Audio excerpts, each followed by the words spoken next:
Let's talk a little bit about the moon. That's the Earth from the moon's perspective. Thank you. This is a famous picture taken by Apollo astronauts. It's titled Earthrise because we talk about moonrise. We see the moon coming up as the Earth rotates around. Here it's the same idea, except it's the Earth coming up. Awesome. So Okay. we the moon for the moon. Not exactly. I mean, it would kind of look like that from the perspective of the moon. It would look the same way. It would look bigger in the sky because the moon is bigger. Okay, but the difference is that gravitationally the moon goes around the Earth. The Earth doesn't. Yes. When you're on the moon, would the light from the sun reflect off it do the same thing as it would? Off of the Earth, yes, and that's what we're seeing right here. If you were on the other side of the Earth, it would just look like shadow, like a new moon, and that's part of what we're going to be talking about today. Yes, Emily. You know, like the color things in the sky or whatever. Coloring? What? Color stuff. Like the northern lights. Yeah. Northern How Lights. can we only see them in certain spots? Because you have to be close to the poles where the charged particles are able to come and get past the magnetic field. Okay, on the moon, there is no atmosphere.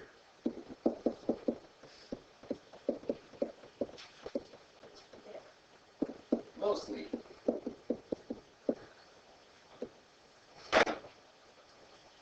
Technically, if you were to sample, you would find every once in a while a small nitrogen atom or a small hydrogen atom. But it is very, very spread apart, and there's very few of them. To the point where we can pretty much say there's no atmosphere. Okay? That means you can't take off your space helmet on the moon. You will suffocate.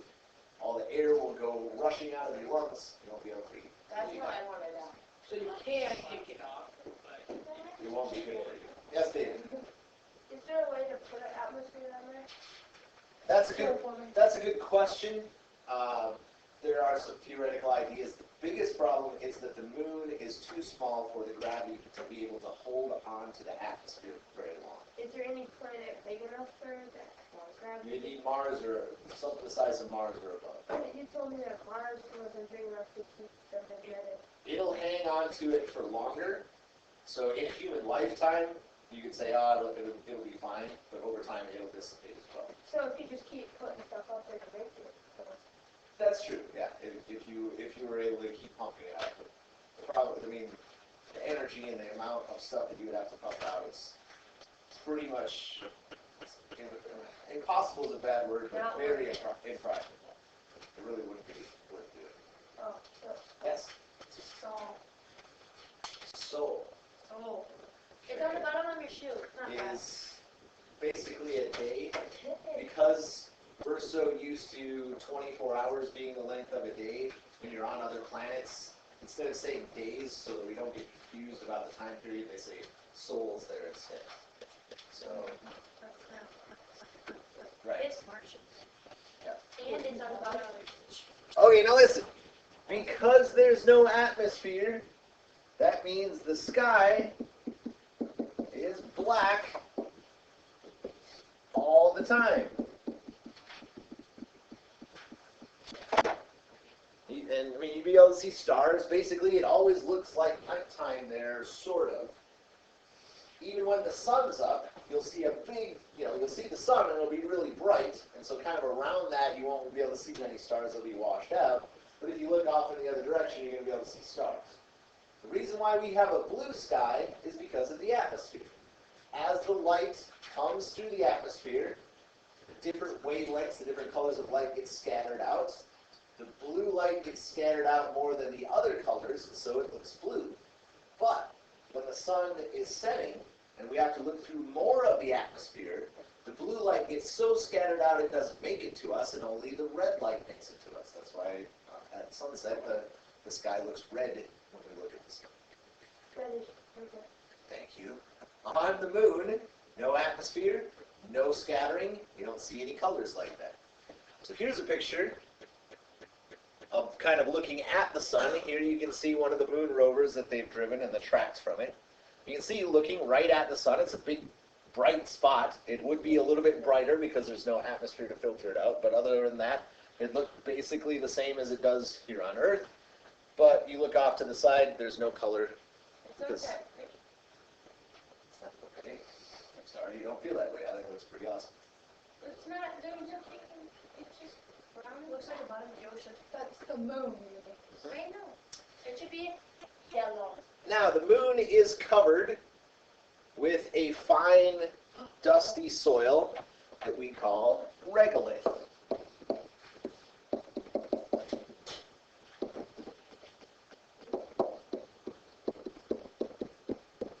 And the regolith, it's deep, it's kind of soft. It's formed from pulverized rock. So, is that a bone? That's a bone. No, that is a footprint. That's a footprint from one of the Apollo missions. Because there's no atmosphere there, there's no wind, there's no rain, which means that footprint will stay there pretty much unchanged for millions of years. What if I go and up that? Well, yes, if you went up there and you were to scratch it out, obviously that's good. But there's no natural processes other than an impact from an asteroid or a meteor. Here's the thing, because there's no atmosphere, that means every single tiny little piece of rock that falls towards the moon hits the ground. Here, a lot of them burn up in the atmosphere and they don't actually make it to the ground. Only the big ones are big enough to not get burnt up. On the moon, every single one does. So if a piece of rock hits this, it'll disturb the regolith and make a small crater. But other than that, there is nothing that will disturb that because there's no atmosphere to blow it around. Like, we go out and we make tracks. And a week later, they're gone because plants and animals can disturb them. Water and wind will disturb them, cover them up. We don't see those footprints. David. How do I roll for It would be, do we need could crack the moon into all sorts of pieces. Do we need the moon? Yes, we'll talk about that when we talk about tides. Yes. Okay, so since there's no atmosphere and there's something hits the moon, does that mean there's going to be like dust everywhere or not? Yes, it would shoot out in big plumes, and then it would fall back more slowly than it does on Earth because the gravity's weaker. But it would just fall back and it would kind of settle in. If something hits hard enough, it could shoot pieces out so that they actually escape the moon's gravitational pull. And some of those pieces actually do fall to Earth. And we, from analyzing them, we know, hey, this meteor actually was a part of the moon at one point. It got blasted off right there. Okay. So that's regolith.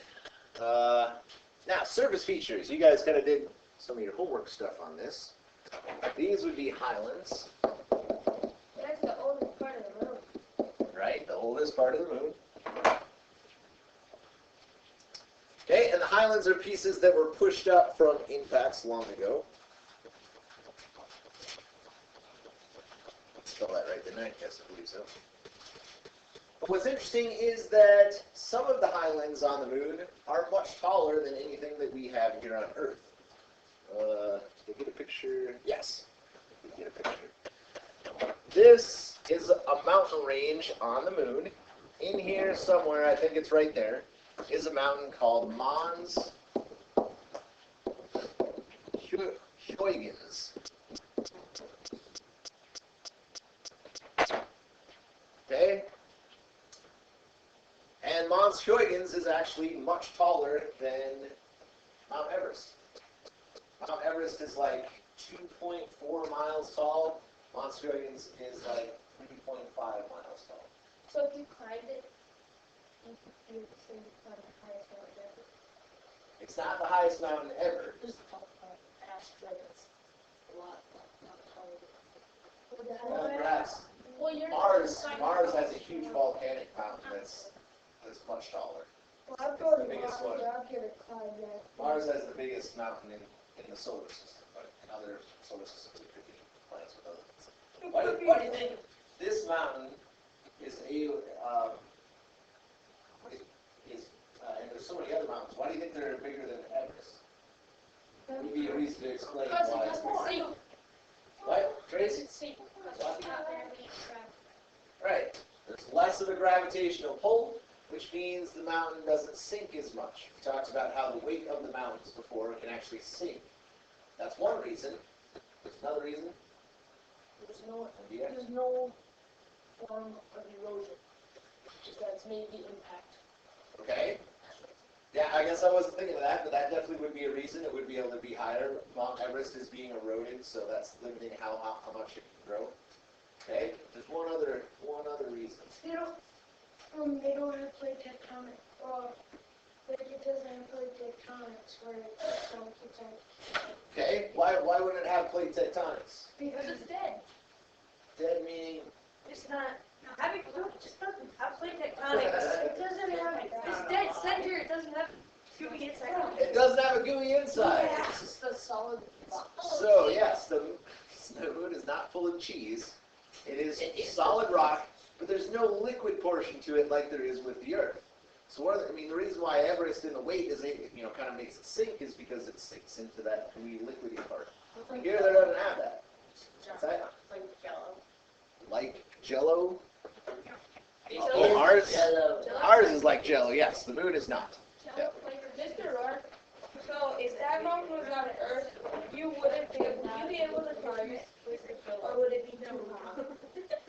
I don't know if that formation was on Earth, it probably wouldn't be as high because of the reasons that we talked. But if there was a mountain that was 2.5 miles high, would you even be able to climb it, or would it be too You would high? not be able to. I mean, you'd have to have oxygen, but you have to on Everest too. Well, the Sherpas don't, but they're kind of special. Okay, let's write these things down. There's no liquid interior. Is there even On the liquid moon? on It's solid. What? Is there even liquid on the moon? No. Well, then just put no. Well, if there's a person on it, there's liquid. There's also less gravity. Even though I didn't start out thinking about it, I think we need to put down what Casey said, no erosion.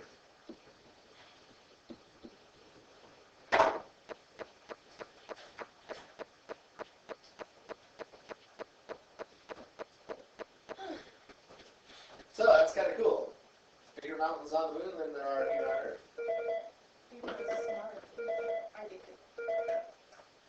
This is Mr. Burke.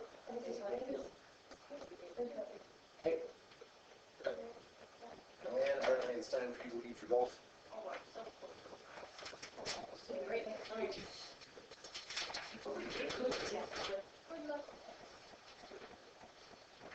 For tomorrow, draw out the different phases of the moon on page 379. Sorry, 739. That's what I meant. Okay, so those are the highlands. See the money.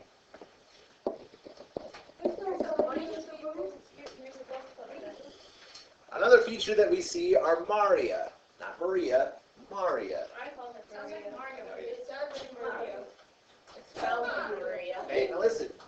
I know it's spelled the same, but it's pronounced Maria because it is the plural for Mar. You know, it looks like mare. Isn't the Those non-Americans. Those mean, so mare means sea. When we looked at the moon and we saw these big flat places, and dark places, they kind of looked like seas, and so people started naming them. And one of them that is sort of famous is Mare Tranquilitas, which is the Sea of Tranquility.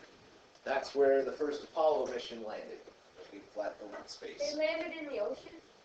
It's not an actual sea, Why would they call it something that it's not? because it looked like it. What do you- Why would they call it I swear, David, you are the worst at asking questions that I just explained. And so they looked at it, and it looked like seas, so that's why they named it. Didn't they know that there's no liquid water on the moon? No. They didn't at the time. No, I mean those got their names long ago. Could they switch the names now that they know each other? No. No. Can we switch your name? Yeah, we could. All right, Okay, we're gonna call you Bacon. bacon. That's You don't be begging for bacon. No, just only question. so the features here. They're smooth. They're flat. And they're basically made of basaltic lava, So they're like pancakes. but obviously cooled. Probably.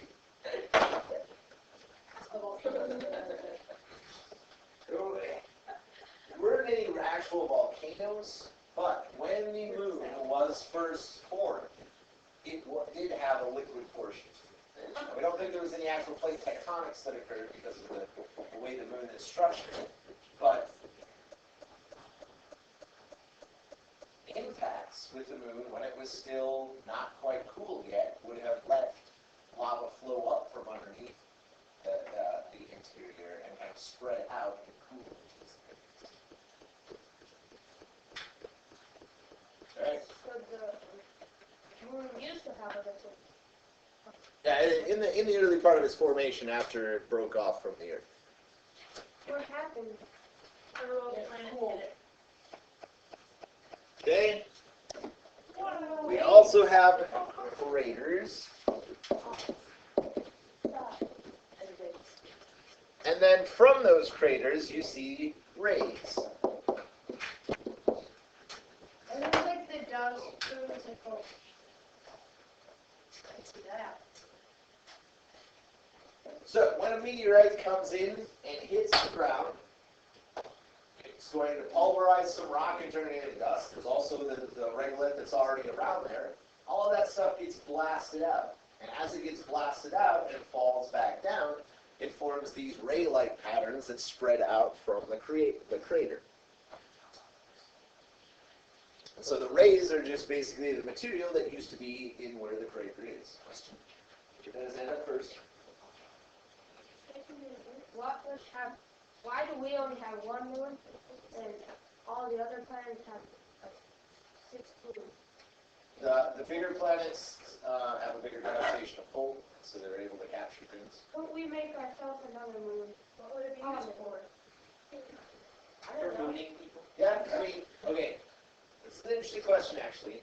We have talked about perhaps getting an asteroid that comes close to Earth already and redirecting it so that it is in orbit around the Earth and use it for mining, because asteroids have a lot of things in them that can be hard to find here on Earth.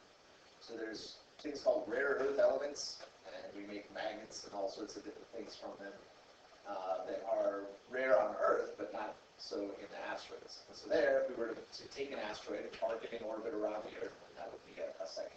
Couldn't we like just like is it possible for us to make like artificial moon?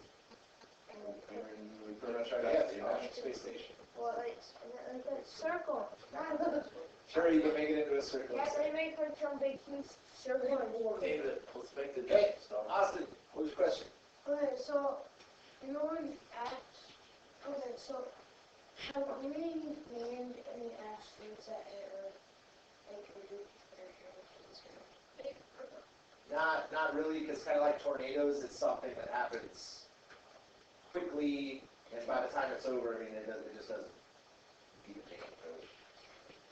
But I mean, we do refer to them based on the region where they hit. So like that, the meteorite that exploded over a Russian town a couple years ago, we refer to it as the town name, and I forget what it is, Cherubinsk or something like that.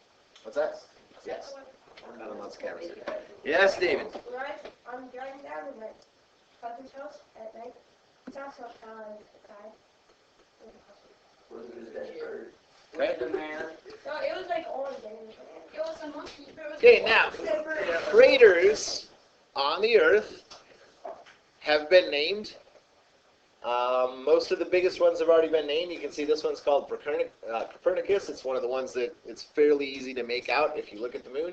There's also Archimedes. Most of them are named after scientists or mathematicians from long ago. I want to The biggest crater, I forget its name, but the biggest crater is actually down by kind of what we would consider to be the South Pole, and it is 12 or 1,600 miles across. So that's like the distance from, say, here to New York. That'd probably be about close. The crater is that big. So, I mean, that was a huge impact that shot a lot of material out. Like New York State or New York State. It doesn't matter that much, but let's say city just for the heck of it. Okay. Yes, Casey. Can you have like infinite craters? Like if you have a big enough meteor that comes in and hits, then it like takes chunks off, and then they hit, and that takes chunks off. So most of the chunks that are going to fall back are not going to be moving fast enough to make really much of a crater themselves. But what you can have, for sure, is craters within craters where a big thing hits and then other things hit in that crater and make little craters of their own. Yes? So there's like the things we want on the moon here. Oh, yeah, but it would probably be hard to find them in that way. And then you have to lift them off the moon. One nice thing about parking the asteroid is that you don't have to pull it off of another planet or a moon. Okay, let's talk about moon phases.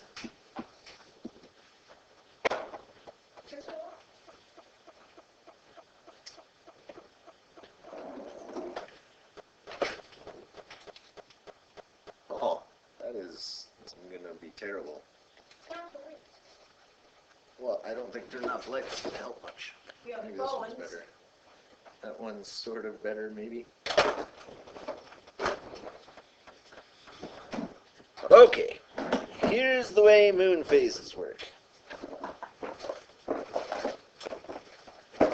Use this ball of string as. Okay, when we see the moon phases, all we're seeing is a certain part of the moon that is lit up based on its position compared to the sun. Okay?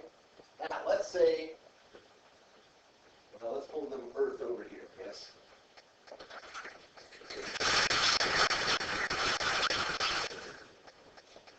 Earth's here.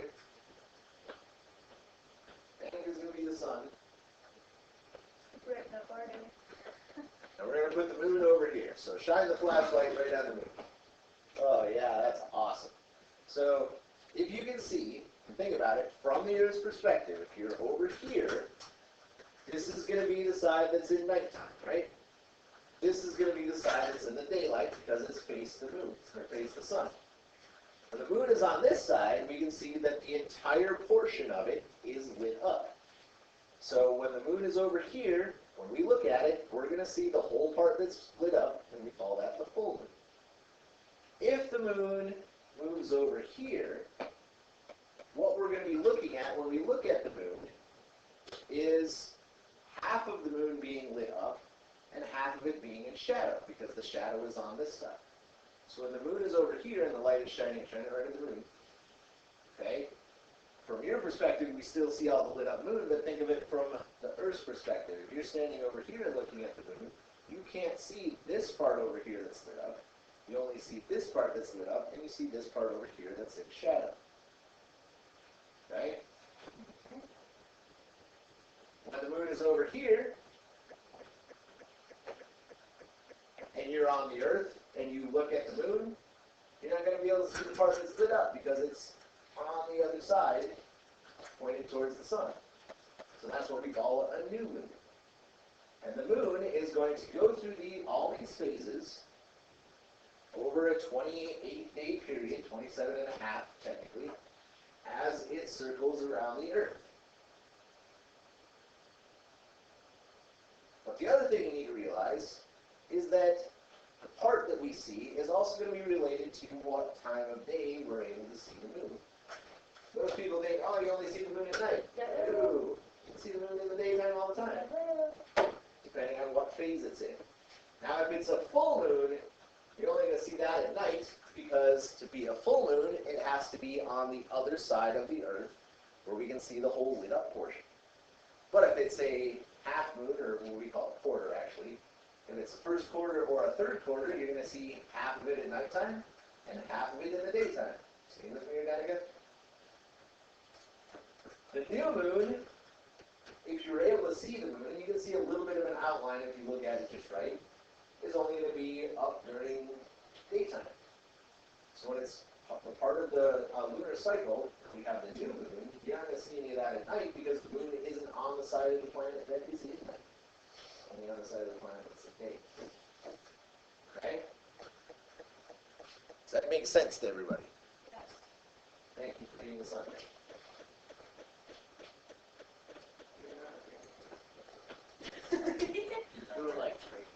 Yeah, we need to name these. This one's obvious. This would be the full moon. When we can see half of the moon lit up, we actually call that a quarter moon. So this is first quarter. And this would be third quarter. And we call them quarters not because you see a quarter of the moon, but because we say it's a quarter of the way through its cycle. The full moon would be halfway through the cycle. The third quarter, it's a third of the way through its cycle, and so on. Right. Okay? Now, in between the quarters and the full moon, where you can see most of the moon lit up, but it's not all the way to a quarter and it's not a full moon, we call those gibbous. I'm going to write it in red so you can see it.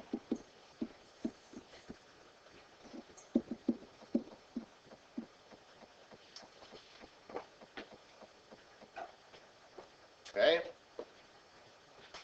The other ones I call the Cheshire Cat Smiley. Cheshire Cat Smiley.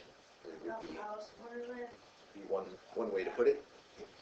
What we actually call them is crescent. Oh, that's the shape of it. I'll call it whatever song. Okay? Now, the time of the month, the period of the month over which the moon will get progressively lighter and lighter, we call that waxing. So we usually don't apply that to first quarter because first quarter kind of tells us what part of the moon is lit up. But we do apply that to the crescent and the gibbous moons. So this is waxing gibbous. Notice that a different part of the moon is lit up than here. Waxing always has the right side lit, or a portion of the right side, or from that portion. So if you look up at the moon and you can see, okay, it's a gibbous moon because most of it, it's not quite full yet, but it's over half lit up, and most of the right side is lit up. That would be, we would call that waxing gibbous. So it's the other side, de-wax. Not de-waxing. That's a good guess. We call this waning.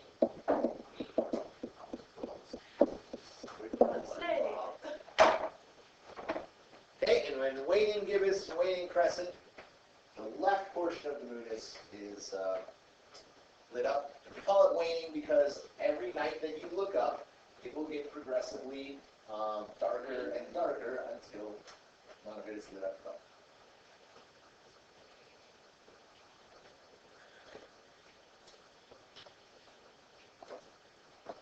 Okay?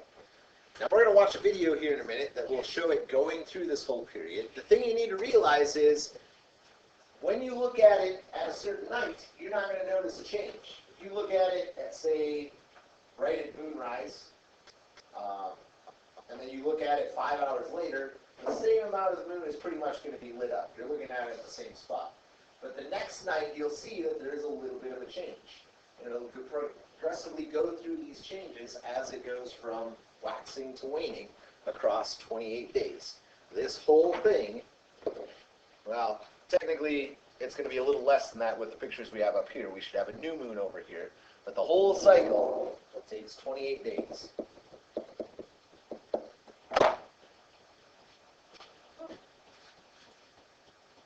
So, let's watch this video here quick. Where is my...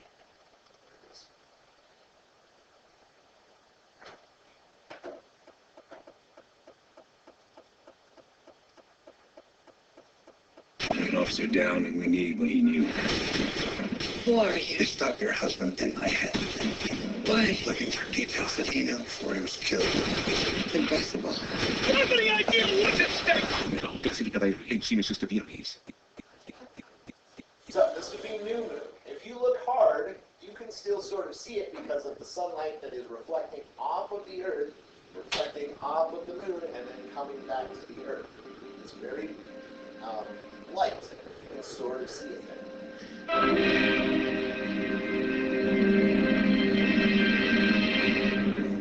Again, there's over 28 day periods. Each night that you look up, it's a little bit more lit up than the moon. Is this waxing or waning? Waxing. Waxing.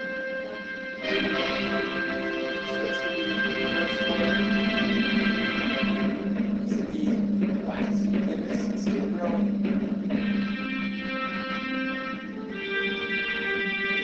Full. The shadow will start to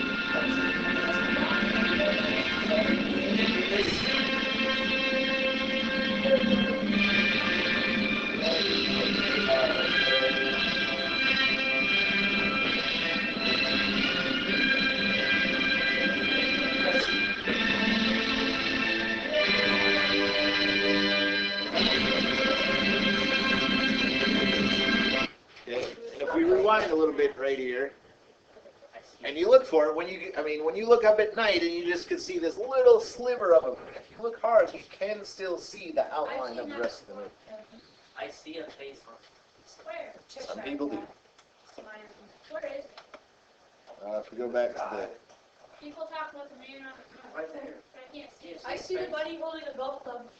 yeah, I tend to see more of a rabbit, like right here, Ears and there's like legs. ears, yeah, legs. The man in the moon thing, some people say they could kind of see. I don't know. I can't make it I out. have a page in my book about that. I see a cat. It's right, the cat's face is Oh, right. she was like,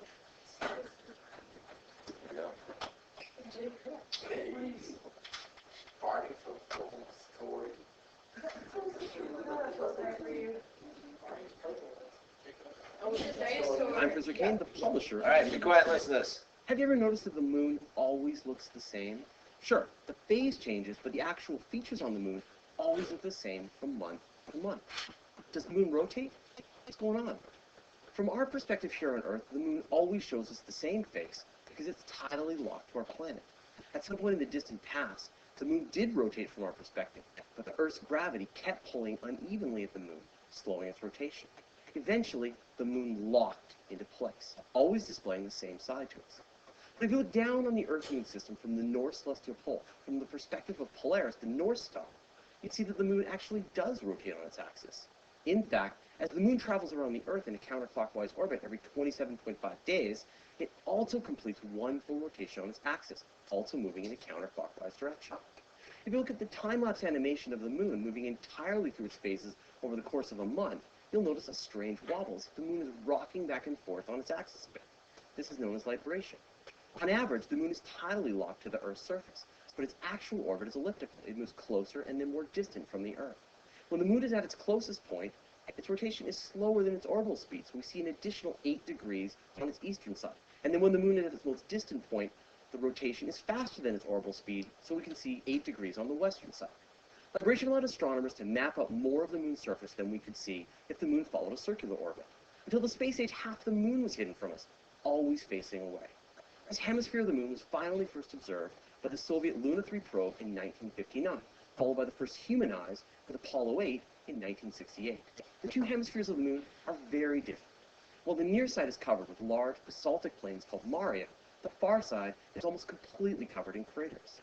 The reasons for this difference is still a mystery to planetary scientists. So yes, the moon does rotate, but its rotation exactly matches its orbit around the Earth, which is why it looks like it never does. Okay, so he said a lot of stuff there. We need to talk about it a little bit.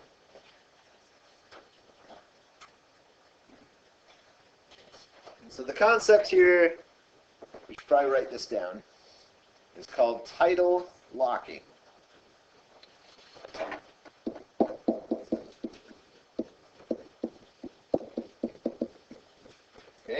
does sort of have to do with tides. We'll talk about that a little bit more tomorrow.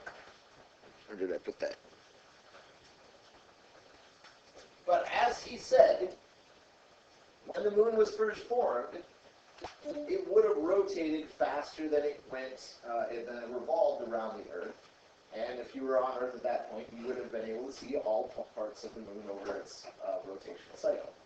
But over time, the gravity, pull of gravity from the Earth has actually slowed it down. It slowed it down because the Earth pulled a little bit harder on this side of the moon than the other side of the moon. That's because this side of the moon was closer. The closer you are, the more gravity is going to pull. So over time, and it took hundreds of millions of years, over time, though, the Earth's gravity has slowed down the rotation so that it exactly matches its revolution. So as the moon goes around, the same face of the moon is pointed towards the Earth at all times. Okay? So it goes around basically like this. So this face is always pointing towards the Earth, and we never see the other side. So it does rotate, it just rotates at the same rate that it revolves. And that's the whole point of tidal locking. So when you have an object that is tidally locked, it rotates at the same rate it revolves at.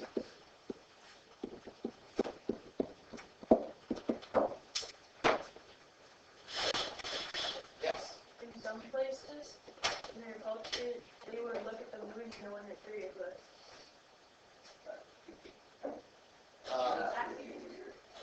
Eventually, if everything was left the same, eventually the Earth will be slowed down enough to be tidally locked with the sun, so that one side of the Earth is always pointed at the sun and the other points not out. So because the Earth is spinning so fast, it's going to take a long time. In fact, the sun will burn out before that happens. So it won't ever actually happen, but it would happen if the sun was to never die. So it does have to do with how fast the thing is spinning and how far away it is. If the sun is eventually going to die, Yes, the sun will eventually die. what are we going to do with this?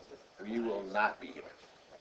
So this just kind of shows the same thing that I showed up there. So the position of the moon at the different points, but it kind of matches up. So here we can see waxing gibbous. It's right here. We can see most of the moon, lit up portion of the moon. In a full, we see all of it, and so on and so forth. Okay. Tomorrow we'll have to talk about how come we actually get full moons. Wouldn't the Earth block the light? And that actually does happen sometimes. We call it a lunar eclipse. We'll discuss that tomorrow. So this just shows sort of the same thing. Probably don't need to look at that again. And we'll come back to that tomorrow. So, let me put up your question of the day.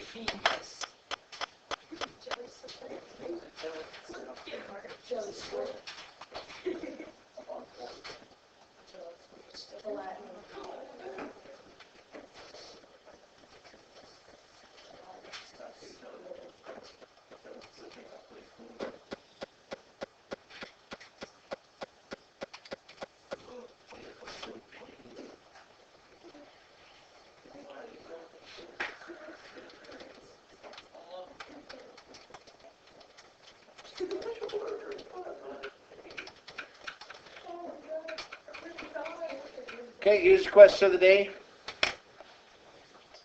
That's not a question. That's That's more of a statement. Here's your statement of the day. Just do it.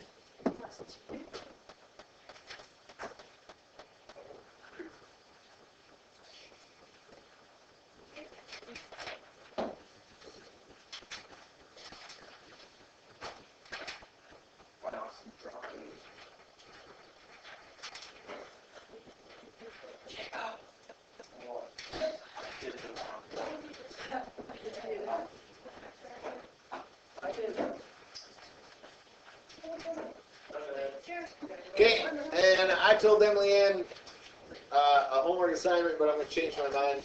What? No. Sorry.